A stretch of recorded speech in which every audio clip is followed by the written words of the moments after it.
Faire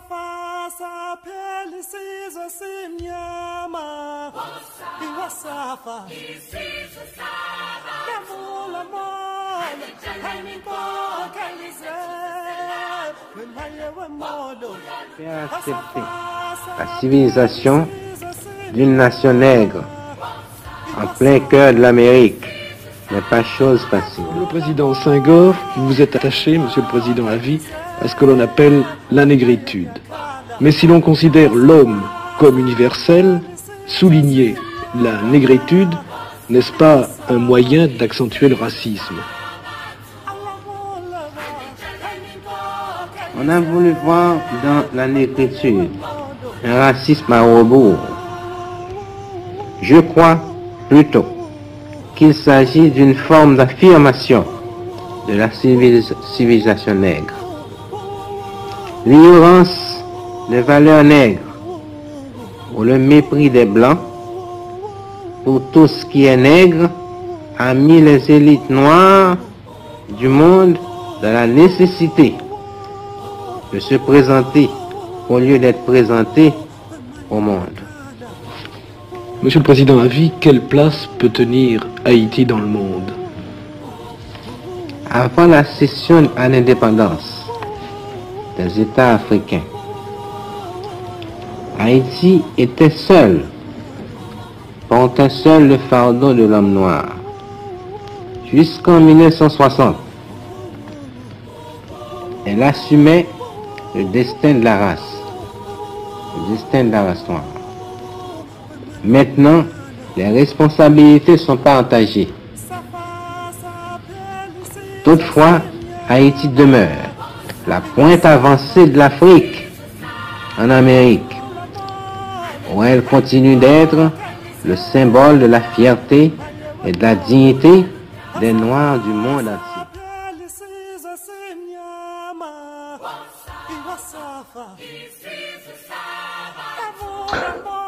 Peut-être, mes amis internautes, il est important de vous rappeler toujours que mon nom d'esclave, mon nom colonial est Jean-Gilles Joseph et mon nom kamique est Akhenaton Djerouti Imhotep. Et aujourd'hui, mes amis, c'est avec regret que je vais traiter de l'hypocrisie de mes frères africains et de ceux de la diaspora. Je viens de parler de comment les États-Unis avaient craché sur la contribution haïtienne à son indépendance.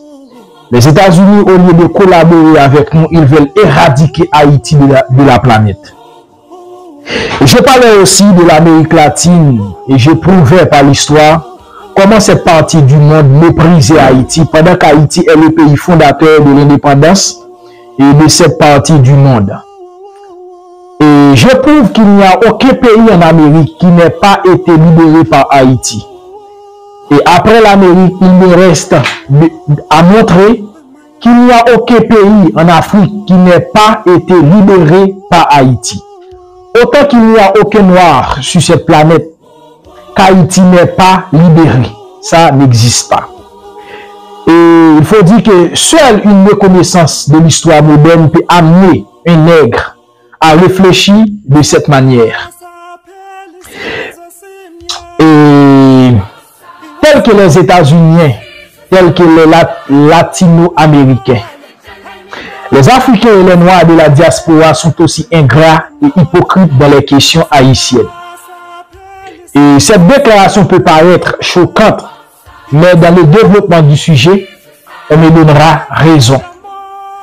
Les amis et le Codem, je le citais toujours, Léon François Hoffmann avait observé les nègres et il a produit cette réflexion. Il dit, mais dans la deuxième moitié du XXe siècle, avec d'une part l'accession des pays africains à l'indépendance et les conquêtes politiques et intellectuelles des Noirs du monde entier, et de l'autre la régression catastrophique d'Haïti depuis la prise de pouvoir de François Duvalier, les Haïtiens peuvent malaisément continuer à revendiquer le rôle de réhabilitateurs, d'inspirateurs, d'avant-garde, de sentinelles avancées, de flambeaux d'ethnie africaine. Pour les contemporains de Martin Luther King, de Desmond Tutu ou de Nelson Mandela, le leadership haïtien est étape importante dans l'histoire du peuple noir a pour l'heure perdu sa pertinence. Et il se peut que la masse prolétarienne africaine ne soit pas coupable de ces trahisons raciales. Mais la faute est celle de l'élite politique africaine instrumentalisée par l'Occident. Mes amis, restez là, regardez toute la vidéo. Je vais présenter l'idéal africain dans l'imaginaire de l'élite intellectuelle, politique, économique du peuple haïtien et de celui de la masse prolétarienne haïtienne. Et comment Haïti a fait pour apporter sa contribution dans le processus de la libération des Noirs du monde entier. Et ensuite, vous verrez en quoi la plus grande partie des Africains, pour ne pas généraliser le cas, sont traîtres et hypocrites en ce qui touche les questions haïtiennes.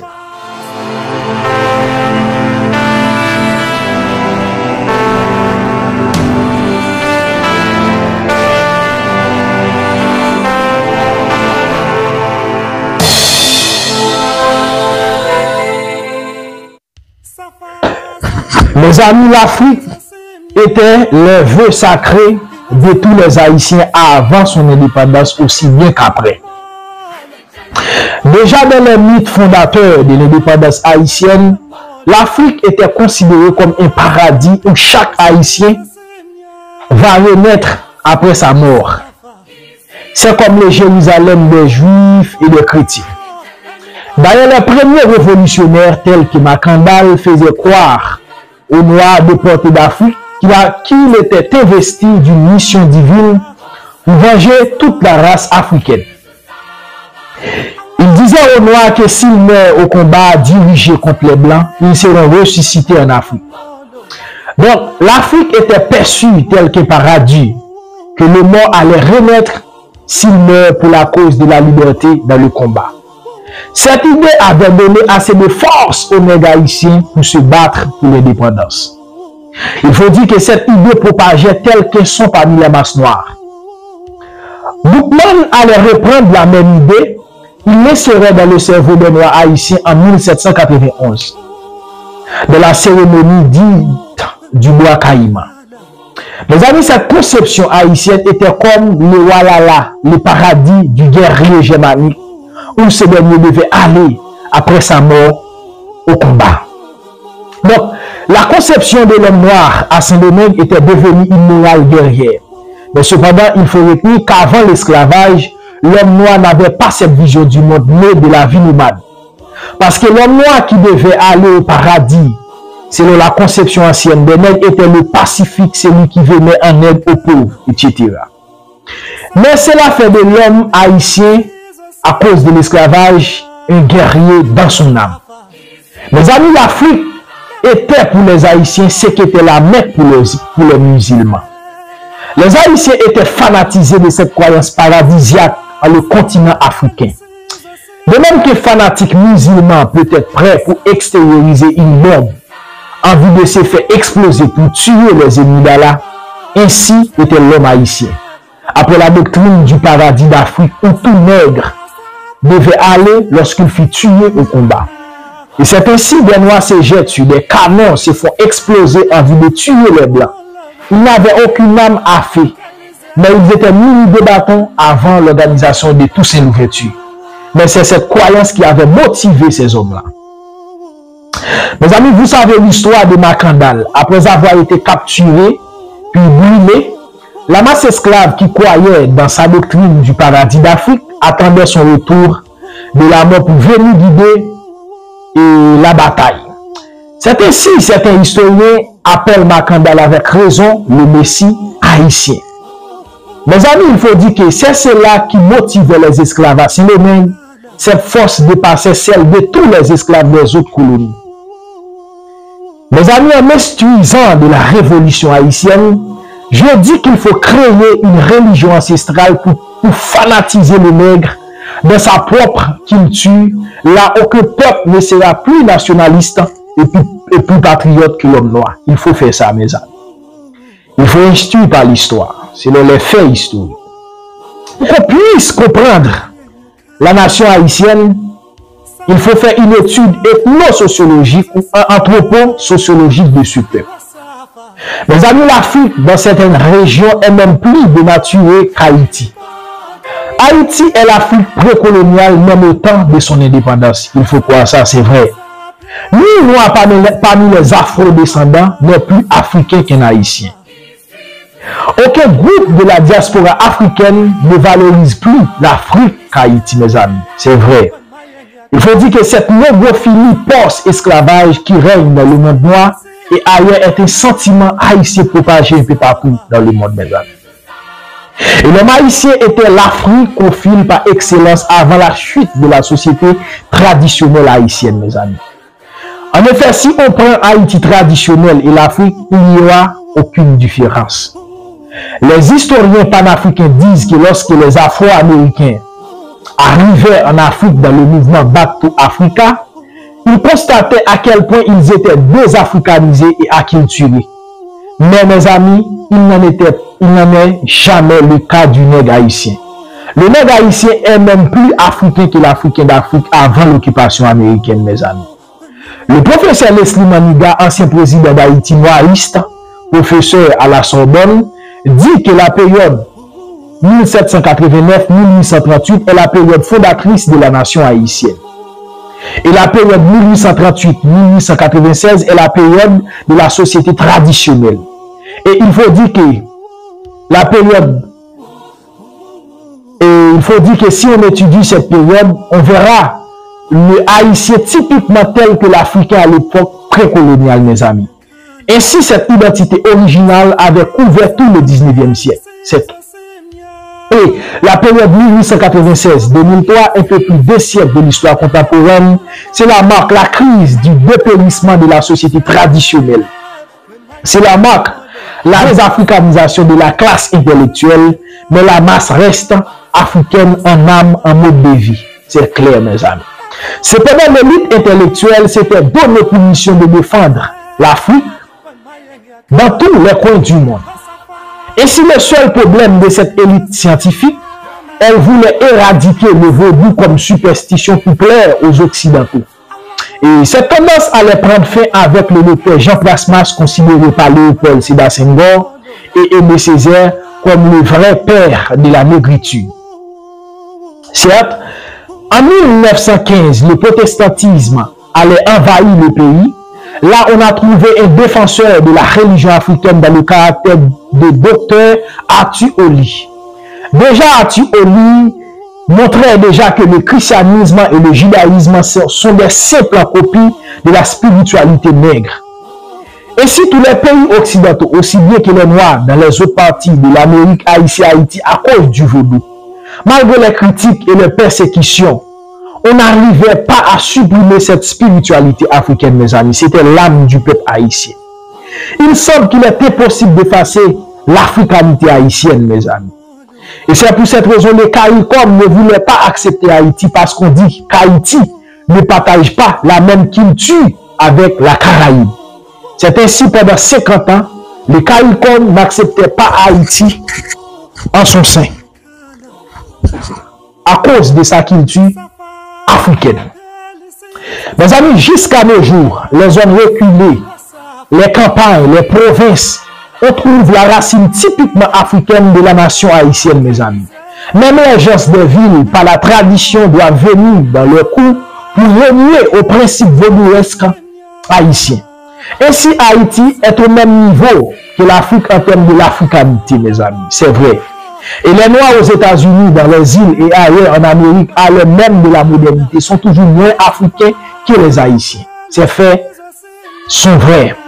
Et c'est cette nature africaine qui poussait l'homme haïtien à donner pour idéal à toute la nation haïtienne, les élites et la masse, réhabilitation de tous les fils d'Afrique. En effet, parlons maintenant de la vision haïtienne d'Afrique et de sa diaspora. Je dois dire aux Africains qu'il n'y a pas un écrivain haïtien qui n'ait pas été un écrivain engagé qui défendait l'Afrique et sa diaspora. Il faut dire que l'africanité est l'objet de la plume de toute la société haïtienne. Il n'y a pas un habitant haïtien qui ne défendait pas l'Afrique et le nègre. des premiers intellectuels jusqu'au dernier illettré. C'est un fait avéré. Il n'a pas d'homme de plume qui ne défendait pas l'origine nègre de la civilisation égyptienne, alors qu'à l'époque, l'Afrique était sous la domination blanche. Il n'y a pas d'intellectuel qui ne défendait pas l'origine nègre de la civilisation de l'humanité. C'est un fait avéré. Il faut dire que la citation chère à Cheikh Anta Diop de Volney a été déjà récupérée par l'élite intellectuelle haïtienne pour s'opposer aux théories racistes de l'intelligentsia occidentale. Ainsi, la pensée d'aujourd'hui de Diop était celle de tous les intellectuels haïtiens, même avant Anténon Firmin. Mes amis, si j'avais assez de temps, je pourrais faire ressortir un par un ces savants pour vous prouver. Mes amis, les intellectuels haïtiens apprenaient à lire et à écrire par eux-mêmes sans laisser coup de maître pour désoccidentaliser scientifiquement le monde. Et c'est pour cette raison, en termes de libération intellectuelle et physique, les Haïtiens ne doivent rien à personne, mes amis. Mes amis, malgré tous les efforts haïtiens, les Noirs ne prouvent assez de solidarité avec elles, mes amis. Et pour prouver ce qu'on vient de dire là, Frédéric Marcelin, l'un des plus grands écrivains haïtiens, en observant la littérature de son pays, il fait cette déclaration. Il dit en général, les maîtres de la plume, les penseurs de notre temps, préfèrent traiter le sujet populaire par excellence. C'est lui qui vous fera le plus d'honneur. C'est lui qui vous donnera une solide réputation de savants et de patriotes, la défense de la race noire. Et c'est ce qui va vous donner en Haïti une réputation de savants. C'est la défense de la race noire, mes amis. Et c'est pour cette raison que tous les intellectuels voulaient être des savants. Et c'est pourquoi ils se jettent dans la défense de la race africaine. Et j'aimerais vous faire savoir, quand on a filmé, mais que le point culminant international de cette matière de tous les écrivains haïtiens. Mes amis, il est important de vous rappeler que toutes ces ouvertures, selon les propos de Victor Schœlcher, avait envoyé des émissaires jusqu'en Afrique pour arrêter l'esclavage dans sa source. Et il envoyait des soldats haïtiens à Jamaïque pour mettre fin à cette colonie. Et il voulait mettre fin à l'esclavage des nègres en général. Mes amis, il a compris bien vite que la lutte entre les noirs et les blancs était une lutte de couleurs. Et c'est ainsi, après son arrestation, il dit dans sa mémoire, c'est Toussaint Louverture qui a écrit, Toussaint Louverture est un écrivain, il a laissé un livre. Et on est étonné de voir qu'un homme qui apprenait à lire à 40 ans avait produit un ouvrage. Et dans ce livre, Toussaint Louverture dit, la couleur de ma peau nie-t-elle à mon honneur? Cela veut dire qu'il a soupçonné déjà que la lutte entre les blancs et les noirs est une lutte de couleur. Mais il faut remarquer qu'aucun héros haïtien ne conçoit l'émancipation de la nation haïtienne uniquement. Il parle toujours de la liberté générale de la race noire. C'est un fait à vivre. Et c'est ainsi Toussaint Louverture, dans sa première déclaration ouverte sur l'émancipation, déclare, il dit, frères et amis, je suis Toussaint Louverture. Mon nom s'est peut-être fait connaître jusqu'à vous. J'ai entrepris la vengeance de la race de ma race. Je veux que la liberté et l'égalité règnent à Saint-Domingue. Je travaille à les faire exister. Unissez-vous, frères, et combattez avec moi pour la même cause, déraciner avec moi l'arbre de l'esclavage. Il faut dire que cette lettre date de 29 août 1793, soit 2 ans après la cérémonie du bois caïman. Donc, dans la cérémonie du bois caïman elle-même, l'auteur qui harangue la foule, c'est-à-dire Boukman, parle d'une guerre entre les noirs et les blancs, non entre esclaves de Saint-Domingue distinctement. Puisque la cérémonie du bois caïman était une cérémonie religieuse, il parle d'une sorte de dualisme existant entre la divinité des noirs et des blancs. Et c'est dans ce sens, il montre qu'il s'agit d'une révolution d'un groupe visant à libérer tous les noirs du monde entier. Et c'est ainsi qu'il faut remarquer dans la déclaration de qu'on vient de citer de Toussaint Louverture. Toussaint Louverture lui-même, dans sa lettre, dit qu'il entreprit la vengeance de sa race, non celle des noirs de Saint-Domingue particulièrement. Cela veut dire que la révolution haïtienne est une révolution universelle et qui se veut la liberté de tous les nègres du globe. Et après Toussaint Louverture, Dessalines, après Toussaint, légiférait le panafricanisme et la négritude. Et cela peut vous étonner, j'ai dit le panafricanisme avant la lettre. Donc, Dr. Orino Lara le reconnaît bien dans son livre La naissance du panafricanisme. Il dit, en Haïti, dès 1804, Jean-Jacques Dessalines inaugura une longue tradition de rassemblement dans son discours au Cap haïtien le 28 avril. La constitution de 1805 de ce nouvel État indépendant stipulait dans son article 14 toute acceptation de couleur parmi les enfants d'une seule et même famille dont le chef de l'État est le père devant nécessairement s'aimer. Les Haïtiens ne seront désormais connus que sous le nom générique de Noirs. Et je dis panafricanisme et négritude. Et Ghislain Bourège écrit, la fierté d'Haïti est d'avoir assumé seul jusqu'à ces dernières années la mission de représenter la race noire dans les assises internationales. Le mot de négritude est tardif, mais les facteurs qui aident à le définir se trouvent en Haïti depuis plus de 100 ans. Certainement, mes amis, elle a raison. Et M. Césaire a grandement raison aussi de dire qu'Haïti est là où la négritude s'est mise debout pour la première fois. Parce que dans la constitution de Dessalines, il prône la fierté d'être noir.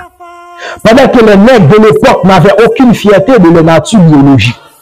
Mes amis, après la constitution de 1805, dans la constitution de 1816, et suivant un décret ancien de Jean-Jacques Dessalines, il y est écrit « Tout Africain, Indien et ceux issus de leur sang, nés dans les colonies ou en pays étrangers, qui viendraient résider dans la République seront reconnus haïtiens, mais ne joueront des droits des citoyens qu'après une année de résidence. » Vous voyez, tout noir.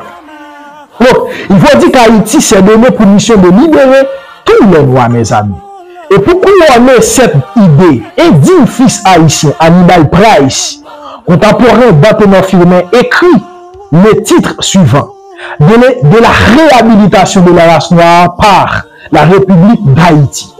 Ce livre est juste un résumé de tout ce qu'est Haïti dans son ADN, mes amis.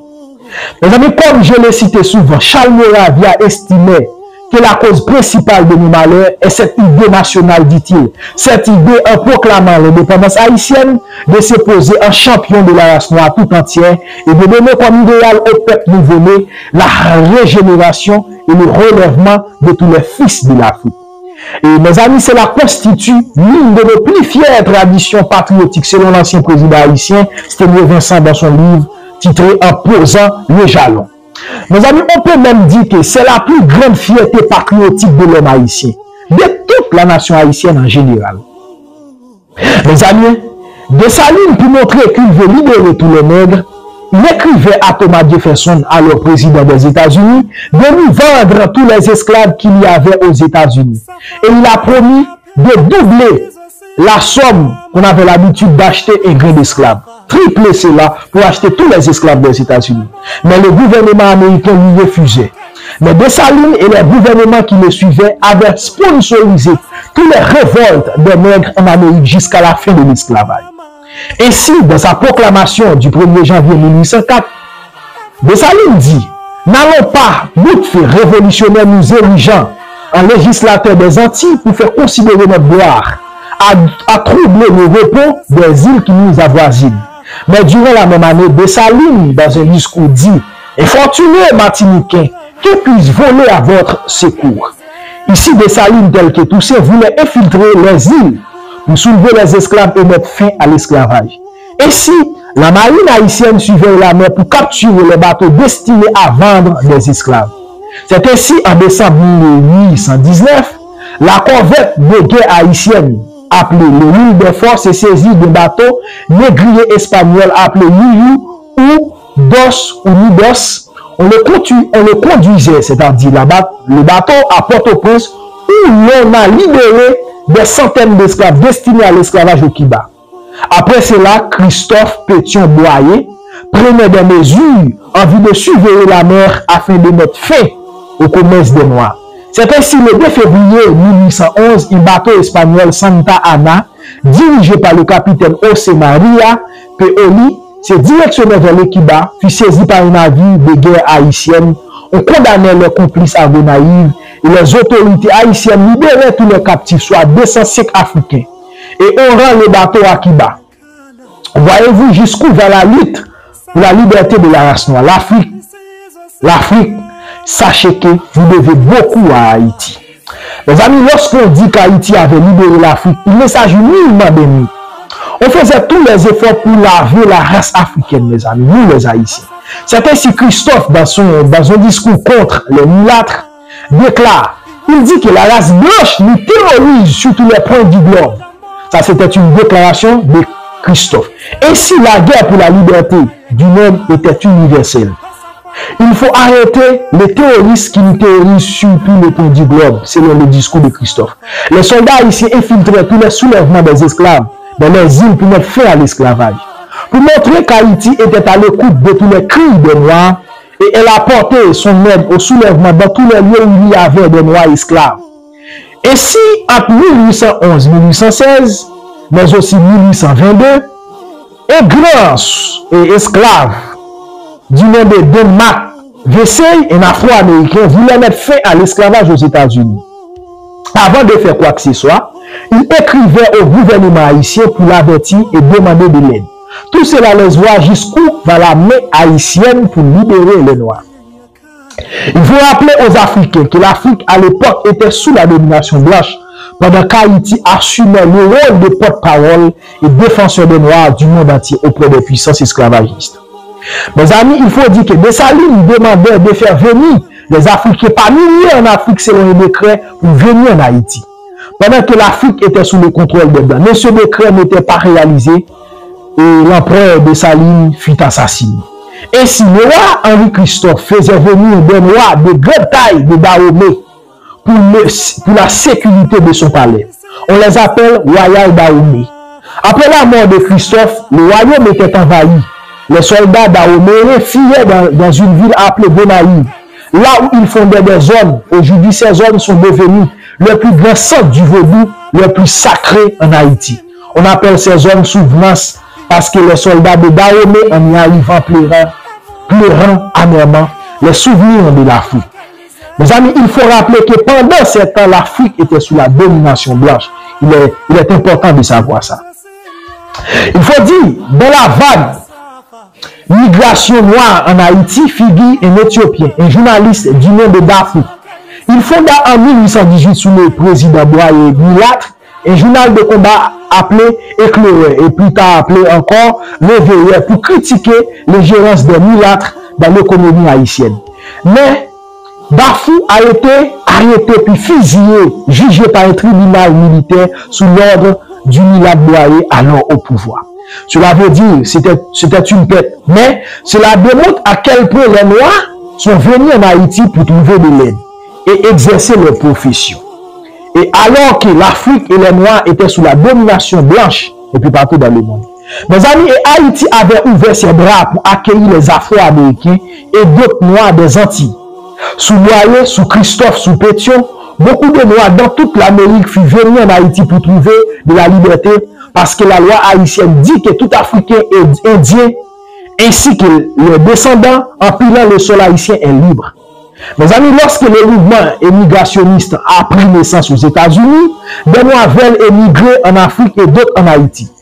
Ainsi, Fab Nicolas Geoffroy, président de l'époque en Haïti, avait accueilli bon nombre d'entre eux. Ainsi, le président avait institué un bureau appelé Bureau haïtien de migration.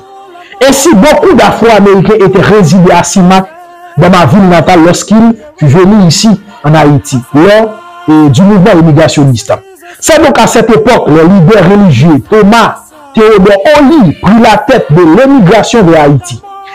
Et alors, il publia à l'époque un ouvrage traitant de l'histoire d'Haïti en 1854, titré A Vindication of the Capacity of the Negro for Self-Development and Civilized Progress as Demonstrated by Historical Events of the Haitian Revolution and the subsequent act of that people since the National Independence. Théodore Oli avait fondé la première église anglicane en Haïti. Il fut devenu le premier évêque anglican en Haïti. Donc, en 1859, il a rédigé un article sur le christianisme en Haïti de la revue Anglo-Africain Magazine. Vers la même époque, le pape avait publié un ouvrage titré Guide to Haïti. De la préface, il fait cet appel au peuple noir. Il dit, écoutez-moi, vous tous nègres et mulâtres qui souffrez du préjudice des castes. Dans le vaste continent de l'Amérique, la République vous appelle. L'œuvre de régénération qu'elle entreprend intéresse tous les gens de couleur et leurs descendants. Haïti sera un démenti formel, le plus éloquent et le plus péremptoire contre ces détracteurs de notre race qui contestent notre désir et notre habilité à atteindre un haut degré de civilisation. Vous voyez, Haïti fait appel aux Noirs pour les libérer de la discrimination raciale alors que l'Afrique et sa diaspora étaient sous le mépris du blanc. Mes amis, nul ne peut contester cette évidence historique. Haïti avait libéré les Noirs et l'Afrique. Il est important de savoir ça. Mes amis, en retour, qu'est-ce qu'on a trouvé? Les Africains méprisent Haïti. Quelle ingratitude raciale. Quel manque de solidarité raciale, mes amis. Mes amis, il faut dire que c'est à ce moment une voix célèbre s'est fait entendre. Fresnel, qu'il craignait que les Africains n'apportent avec eux leurs vices, la paresse, l'oisiveté, l'ignorance, le fétichisme, les superstitions et les pratiques barbares des populations sauvages de l'Afrique. Il faut dire que Fresnel préférait les Noirs des États-Unis que les Noirs d'Afrique. Mais les Noirs haïtiens n'avaient pas cette discrimination. Il faut remarquer ça. Cependant, Fresnel, en donnant les raisons de refus des Noirs d'Afrique, il dit « Les hommes de la jaune et noire de l'Amérique septentrionale qui sont restés à Haïti ont beaucoup contribué au perfectionnement et à l'extension de l'industrie. Commerçants, cultivateurs, ouvriers, ils ont tous été actifs, laborieux, intelligents. Cependant, ces raisons n'étaient pas valables. Il faut dire que les pères fondateurs de la nation haïtienne ne parlaient jamais ainsi et minimisaient les Noirs d'Afrique. Au contraire, ils les valorisaient tous. Mes amis, il faut dire qu'à l'époque, les Noirs avaient voulu défendre Haïti parce qu'elle n'était pas uniquement la patrie des Haïtiens, mais la patrie de tous les Noirs du globe. C'était cette compréhension, cette vision qu'on avait d'Haïti, les Noirs du monde. Mais maintenant, on a perdu cette vision. C'est ainsi, en juillet 1861, des Noirs avaient réuni envie de former une armée pour aller renforcer l'armée haïtienne contre une invasion espagnole parce qu'à l'époque, l'Espagne voulait envahir Haïti pour des raisons politiques. Parce qu'Haïti avait libéré, avait émancipé ses colonies. Mes amis, vers ces époques, les Noirs nord-américains des États-Unis et du Canada formaient un groupe de territoires et un groupe de territoires venant de ces libérations tels que le Cuba et le Porto Rico, faisant solidarité avec Haïti pour repousser l'Espagne. Et dans ce cas, de cette entrevue, l'Espagne avait tout perdu en Amérique à l'époque, mes amis. Vous voyez, Haïti avait libéré les colonies espagnoles, mes amis. Elle a attiré sur elle la reine de l'Espagne. Mes amis, si seulement les Noirs d'aujourd'hui n'étaient pas des panafricains de bouche, Haïti ne serait jamais telle qu'elle est aujourd'hui. Haïti seul avait assuré le destin de la race jusqu'à la fondation du Libéria et de l'indépendance du Ghana. Il faut noter ça, mes frères africains. Il faut marier le destin d'Haïti avec celui de l'Afrique pour comprendre l'histoire d'Haïti et l'Afrique, pour voir ce que nous pouvons faire ensemble. Mes amis, il faut se rappeler qu'en Californie, où vivaient 5000 Noirs à l'époque où l'idée de migration vers Haïti était en vogue, on voulait fonder une nation nègre à côté des États-Unis sous la bannière d'Haïti. Cette idée faisait beaucoup de bruit pendant longtemps aux États-Unis parce que ces Noirs, au lieu de migrer en Haïti, ils voulaient fonder un État haïtien des États et dans les États-Unis d'Amérique, tout près de la Californie. Mes amis, il ne faut pas oublier que le mouvement haïtien avait mis, ça veut dire le gouvernement haïtien avait mis à la disposition des Noirs des bateaux pour venir en Haïti sans aucun sou, mes amis. Et c'est pour cette raison, il faut dire que la révolution haïtienne avait été érigée en modèle pour tous les révoltes des Noirs un peu partout dans le monde. C'est ainsi Dubois, dans son livre « Les âmes du peuple noir », fait de cette déclaration. Il dit « Les esclaves du Sud, sans nul doute stimulés par les vagues lunaires de la révolte haïtienne, firent 3 féroces tentatives d'insurrection. En 1800, sous la conduite de Gabriel en Virginie, en 1822, mené par Vesey en Californie, en 1831, de nouveau en Virginie, conduit par le terrible Nat Turner. Donc Haïti est le guide de la race noire sur la voie de l'émancipation, la terre de la rédemption. Il faut admettre ça, mes amis.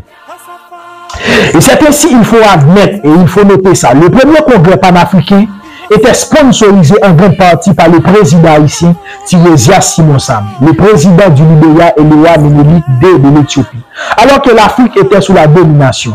Le haïtien Benito Sylvain était le principal organisateur de ce congrès. On lui a dit que Benito Sylvain était le premier activiste panafricain au vrai sens du terme. Le premier mouvement activiste panafricain fut fondé par lui afin d'apporter de l'aide aux nègres en souffrance dans le monde entier, mes amis. C'est ainsi que je vais montrer que presque tous les intellectuels haïtiens de l'époque apportaient leur contribution au mouvement de Sylvain. Sylvain avait créé en juin 1905, avec le concours de la société romaine, l'œuvre de relèvement social des Noirs. Beaucoup de personnalités haïtiennes avaient investi dans ce mouvement pour soulager les Noirs du monde entier. C'est ainsi Georges Sylvain et frère de Benito Sylvain, l'un des plus grands intellectuels d'Haïti, avait contribué avec toutes ses forces et tant d'autres pour cette cause. Mes amis, enfin, touchons la guerre diplomatique menée par Haïti pour la liberté des pays africains. Un homme qui s'intéressait beaucoup à Haïti, c'est-à-dire Léo François Hoffman, écrit dans son livre Histoire de la littérature d'Haïti et de la lutte géostratégique haïtienne pour la liberté des Noirs. Il dit défense de la race noire, qui n'est en tout cas resté purement platonique. Dans les assemblées internationales, dans les chancelleries, par le livre et par la presse, les intellectuels haïtiens n'ont jamais hésité à prendre la défense de leurs congénères d'Afrique ou de la diaspora. Ils ont éloquemment protesté contre les charges et la discrimination raciale aux États-Unis, les abus des puissances coloniales, le viol de l'Éthiopie par les fascistes italiens, et l'image caricaturale des Noirs dans les revues des folies bergères et les films d'Hollywood ou l'apartheid en Union sud-africaine. Et ce qu'il dit est vrai. Mes amis, les plus grands panafricains reconnaissent dans les diplomates haïtiens les défenseurs des Noirs auprès des puissances esclavagistes. C'est ainsi, les des plus beaux éloges dans ce sens fut fait par Dubois, qui incarnait plus qu'un demi-siècle tout le panafricanisme. Il dit de Dantes Bellegarde, diplomate haïtien sous l'occupation américaine, et dans le numéro d'avril 1926, dans le journal de Crisis, il dit International Spokesman of the Negroes of the World, c'est-à-dire porte-parole internationale des nègres du monde entier. Là, vous pouvez remarquer l'objet de la diplomatie haïtienne. C'est ainsi qu'il est important de numérer, entre autres, quelques luttes diplomatiques menées par Haïti pour la libération de l'Afrique. Et Leslie Maniga, ancien président haïtien, professeur des relations internationales, il dit, dans ses livres Éventail d'histoire, il dit au XXe siècle, Haïti fera entendre sa voix en faveur des peuples opprimés dans leur lutte pour s'affranchir de la domination et de l'assujettissement. L'un des plus célèbres diplomates haïtiens, Émile Saint-Lô, avait porté dans son cœur la décolonisation de l'Afrique. Il était l'un des pères de la Déclaration universelle des droits de l'homme de 1948. C'est ainsi Leslie Maniga dit encore du rôle haïtien dans les relations internationales. Il dit notre pays, savoir Haïti, a joué un rôle de premier plan, parfois même décisif, en tout cas des plus remarqués. Mes amis, il faut dire qu'Haïti est le pays noir fondateur de la SDA, Société des Nations, qui allait devenir plus tard l'ONU. Haïti y allait pour plaider la cause de la décolonisation de l'Afrique. Il faut noter ça, mes amis. D'abord, dans les affaires de Chypre et d'Algérie, sous le président haïtien Paul-Eugène Magloire, Haïti avait voté contre l'Angleterre en faveur des Chypriotes. Après cela, l'Angleterre avait cessé le contrat de G&C avec Haïti visant à améliorer le système téléphonique haïtien. Haïti a tout perdu dans ce sens pour la liberté de Chypre. Ainsi, dans la question d'Algérie, la question diplomatique opposait Haïti à la France. Ainsi, avant le vote, la France rappelle Haïti. Et si le vote dans le sens contraire en faveur d'Algérie, le commerce du café entre Haïti et la France serait caduc. C'est ainsi Haïti avait accepté de perdre le commerce. Elle vote pour l'Algérie contre la France, pour la liberté de l'Algérie. Et cette vote d'Haïti était décisive pour la liberté de l'Algérie. Il faut noter ça. Donc, le général Nemou avait pris la défense de l'Éthiopie contre l'Italie de la Société des Nations. Il faut noter ça. N'oubliez jamais ça. Mes amis, Émile Saint-Lô avait voté contre l'Italie pour la libération de la Libye de Mohamed Gaddafi, mes amis. Et c'est pour cette raison, Leslie Maniga a grandement raison en disant, en la personne d'Émile Saint-Lô, Haïti est considéré comme le père de l'indépendance de ce pays, c'est-à-dire la Libye. Mes amis, pour résumer toute la lutte diplomatique, le professeur Maniga, c'est lui qui a fondé l'étude scientifique des relations internationales en Haïti, il dit, d'une manière générale, Haïti a été l'avant-garde dans la tâche historique de contribuer à la décolonisation africaine à l'ONU. Il faut noter ça, mes amis. C'est ainsi, après Joseph Antonin Firmin, Émile Saint-Lô, Max Dorsainville, Georges Salomon sont les plus grands diplomates haïtiens portant la cause noire devant les grandes puissances esclavagistes. Et il faut dire que, après ça, Haïti avait fourni à Sékou Touré des fortes sommes d'argent, des munitions pour se battre pour l'indépendance. Et c'est ainsi, mes amis, il ne faut pas étonner, Nathalie Yamb avait parlé de ça dans ses chroniques. Mes amis, on ne peut pas énumérer les stratégies mises en place par l'élite haïtienne dans le processus de l'émancipation d'Afrique et de sa diaspora. C'est un fait avéré. Et c'est pourquoi, en effet, après avoir effectué tout ça pour les Noirs, qu'est-ce que l'on trouve en retour? C'est le mépris et l'ingratitude diplomatique. D'abord, dans le programme de la Fédération africaine, cela est limité sur le continent africain. Je ne sais pas si c'est Kwame Nkrumah qui a élaboré ce plan important du tropique du cancer au Cap. Mes amis, même si c'est Kwame Nkrumah ou un autre, mes amis, c'est égoïste d'avoir procédé ainsi. Il faut connaître, la Jamaïque qui possède 90% des Noirs n'est pas libre et indépendante. C'est toujours une colonie anglaise. D'ailleurs, la haute cour de justice jamaïcaine est en Angleterre. Et si les Caraïbes, avec un pourcentage élevé de Noirs sur les Blancs, sont des colonies anglaises, françaises et espagnoles. La Guadeloupe, la Martinique, la Guyane, etc. sont tous des colonies. Mes amis, lorsque le destin des colonies françaises était sur la table lors de l'indépendance des pays africains, et M. Césaire, au lieu de l'indépendance, voulait plutôt la départementalisation. Donc, il veut que la Martinique et la Guadeloupe soient restées des colonies françaises, mes amis. Il dit qu'il ne voulait pas une fausse indépendance. C'est une fausse esquisse.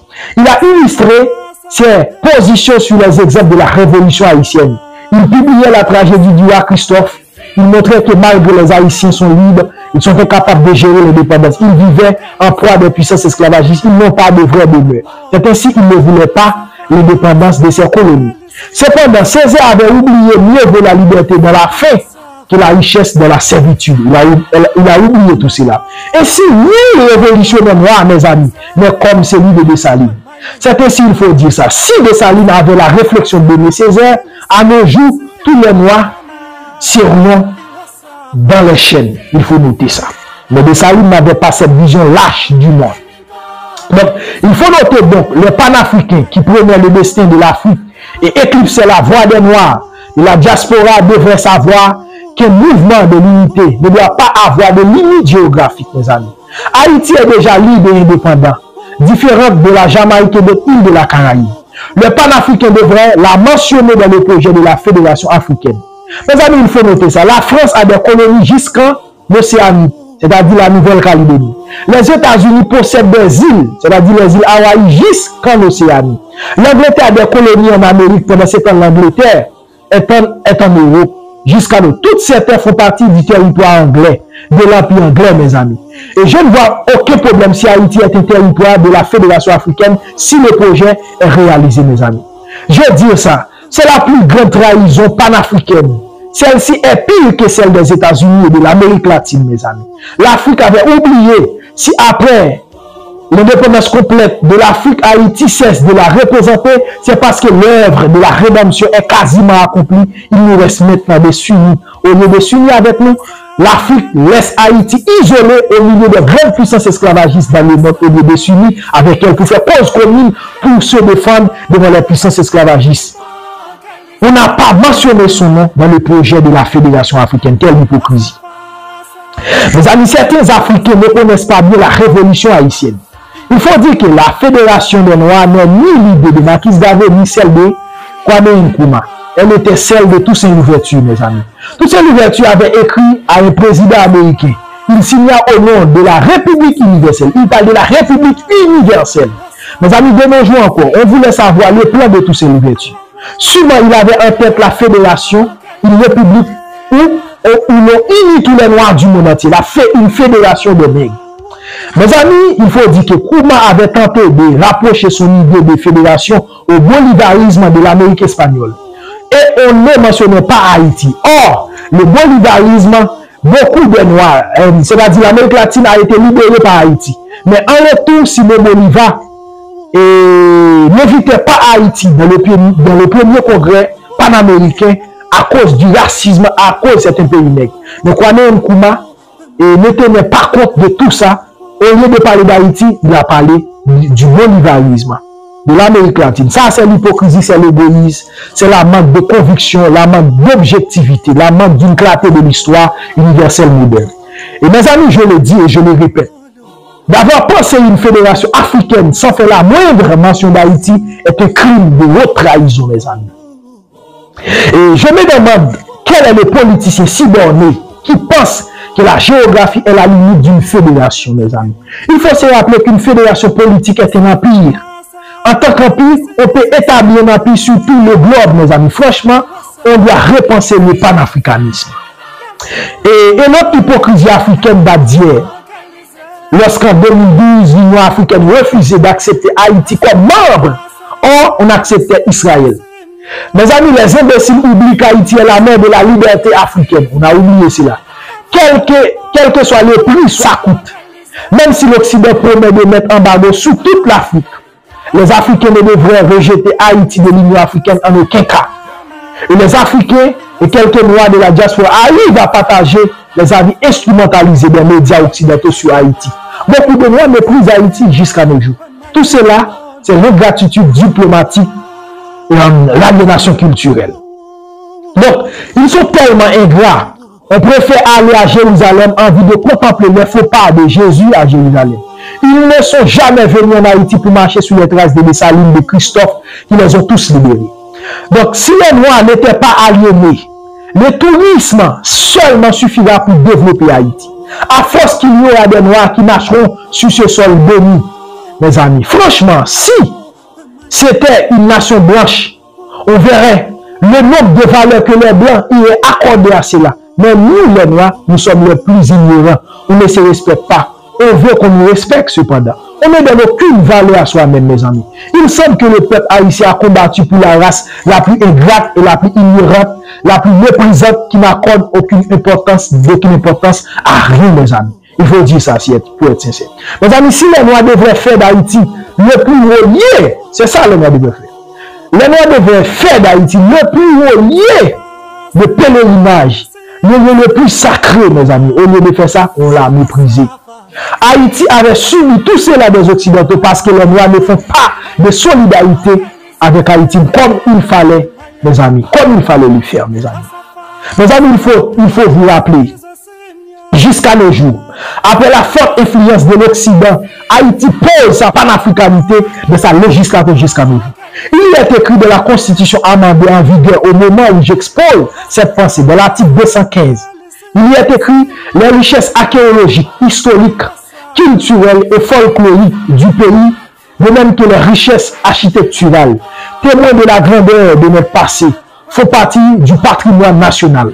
En conséquence, les monuments, les ruines, les sites de grands faits d'armes de nos ancêtres, les centres réputés de nos croyances africaines et de tous les vestiges du passé sont placés sous la protection de l'État.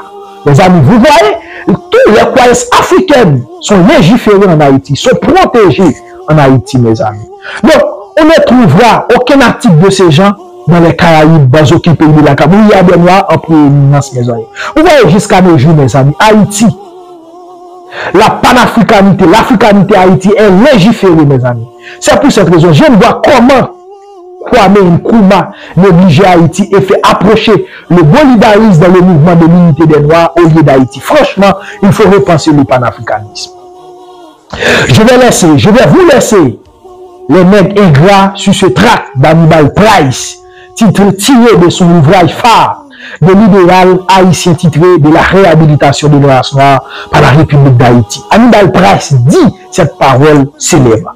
Je suis d'Haïti, la Mecque, la Judée de la race noire, le pays où se trouvent les champs sacrés de Vertières, de la crête à Pierrot, de la ravine à Couleuvre, du tombeau des indigènes, et sans autre où doit aller en pèlerinage au moins une fois dans sa vie. Tout homme ayant du sang africain dans les artères, car c'est là que le nègre s'est fait homme, c'est là qu'en brisant ses faits, il a condamné irrévocablement l'esclavage dans tout le nouveau monde. Mes amis, selon tout jugement historique, tout Noir qui ne vient pas en Haïti au moins une fois dans sa vie est un traître et un ingrat. Donc, il faut un afro-tourisme en Haïti. Les Noirs doivent tellement y visiter jusqu'à ce qu'ils soient au bout de leur souffle en guise de reconnaissance, mes amis. Ainsi, le panafricain doit repenser le projet fédéral africain, mes amis. Il est clair.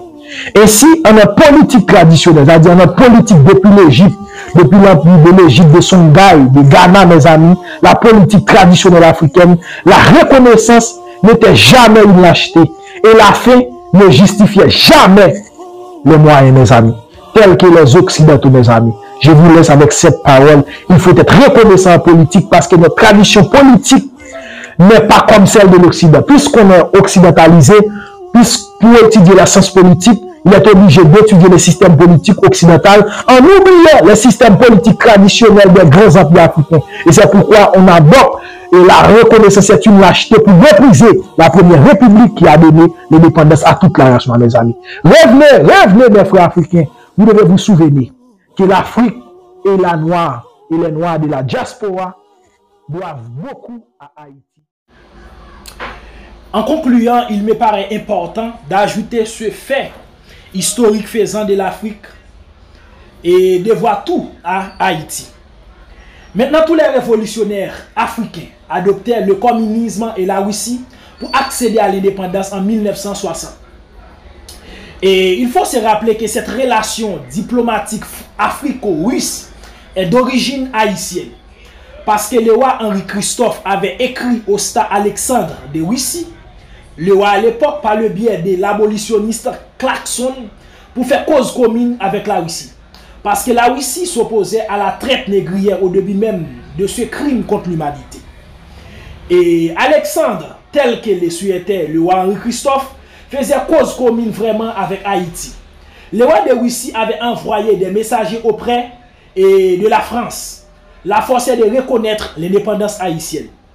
Cette relation avait apporté fruit, mes amis, puisque Charles X avait reconnu l'indépendance haïtienne, même si il faisait payer ça.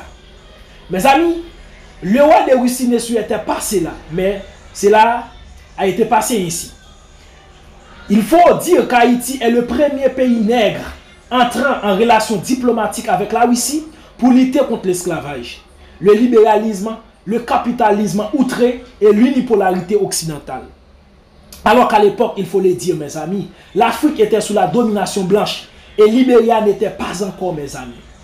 Mes amis, je vais dire que le partenariat dont jouit aujourd'hui l'Afrique est un héritage haïtien. Donc c'est Haïti qui avait frayé cette voie pour l'Afrique, mes amis, il faut l'admettre. Oh, mes frères africains, vous devez tout à Haïti. Et c'est pourquoi il faut saisir l'hypocrisie, il faut cesser cette hypocrisie. Il faut faire cause commune avec Haïti. Vous ne devez pas laisser Haïti isolé au milieu des puissances esclavagistes en Amérique. Et c'est pour cette raison, Haïti, une petite île, est sujet à être avalé. C'est pourquoi la Fédération africaine à venir et Haïti doivent faire cause commune pour lutter contre les puissances occidentales. C'est pourquoi repenser le panafricain.